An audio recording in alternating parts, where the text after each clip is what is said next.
नमस्कार। आज हम एक लोक कथा का विश्लेषण कर रहे हैं। शिव ने जलाई भूखी माँ की रसोई। नमस्कार।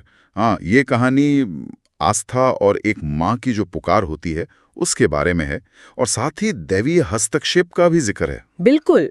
तो हम इसके जो मुख्य बिंदु हैं और इसका जो संदेश है उस पर बात करेंगे।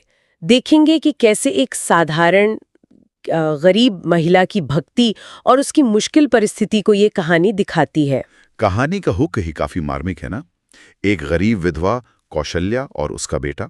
शिव में बहुत आस्था, लेकिन अक्सर पेट खाली। हाँ, तो कौशल्या की जो स्थिति है, स्रोत बताता है कि वो एक गरीब विधवा थी, छोटा बेटा था, कोई काम नहीं, पति नहीं थे, जिंदगी बहुत कठिन। लेकिन इन मुश्किलों के बावजूद उनकी शिव में आस्था वो अटूट थी। रोज शिवलिंग पर जल और बेलपत्र चढ़ाना ये उनका नियम था। और उनकी प्रार्थना भी कितनी सीधी और सच्ची थी। अपने लिए कुछ नहीं, बस भोलेनाथ आज मेरे बेटे को खाना मिल जाए, चाहे मैं खाऊं या नहीं। इसमें भक्ति से ज्यादा एक माँ की जो तड़प है वो नजर आती है। मतलब प्राथमिकता बेटा था। हाँ, और एक बात और जो स्रोत बताता है, गांव वाले वो उनकी इस भक्ति का मजाक उड़ाते थे। अच्छा। हाँ, ये भी दिखाता है कि कैसे समाज कभी-कभी ऐसी गहरी आस्था को समझ नहीं पाता, खासकर जब वो गरीबी में निभाई जा रही हो। शायद शक करते होंगे या बस उपहास। बिल्कुल, ये सामाजिक पहलू भी अहम है।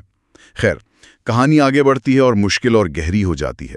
एक दिन तो ऐसा आता है कि घर में खाना पकाने के लिए लकड़ी तक नहीं है। और बेटा भूख से रो रहा है। सोचिए, एक माँ के लिए इससे बुरा क्या होगा। यहीं पर कौशल्या का धैर्य शायद जवाब दे जाता है। वो जाती हैं शिवलिंग के पास। लेकिन इस बार सिर्फ भक्त बन के नहीं, इस बार वो पूरी तरह से एक माँ थी। हाँ, उनकी जो पुकार है वो सीधी दिल से निकलती है। भोलेनाथ, मैं माँ हूँ, मेरी भक्ति की कोई कीमत नहीं तो ठीक है, पर क्या एक माँ की पुकार भी अनसुनी करोगे? उफ, ये सवाल ही अपने आप में बहुत कुछ कह जाता है। उनकी बेबसी भी है और विश्वास भी कि शायद माँ की आवाज तो सुनी जाएगी। बिल्कुल। ये कहानी का एक तरह से भावनात्मक चरम है।